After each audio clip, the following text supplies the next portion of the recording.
મારે છે ને આ ગોઠણી ને પગની ને તમે મણકાની તકલીફ નું કે વાત કરતા ને એટલે મેં તો શેર કરું. મારે મણકાની તકલીફ હતી, ગોઠણ બહુ દુખતા હતા.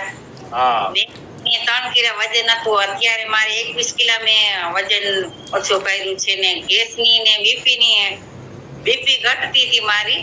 હા ગેસ ને કબજિયાની તકલીફ હતી એ દૂર થઈ ગઈ છે. જબરદસ્ત. 21 કિલો વજન ઉતાર્યા પછી મણકામાં રાહત થવાની શરૂઆત થઈ ગઈ. ગેસ, એસિડિટી આ બધામાં તકલીફો હતી તો એ બધામાં રાહત થવાની શરૂઆત થઈ, રાઈટ? તો એની પાછળનું કારણ એક જ હતું કે ફૂડ પેટર્ન ચેન્જ થઈ. શું બદલાવ કર્યા? બદલાતા ખાવા પીવામાં ને કેલેરી મેનેજ ને બધું કર્યું છે સર. એમાં કે પેલા કેવી રીતે ખાવાનું ને કેવી રીતે બધું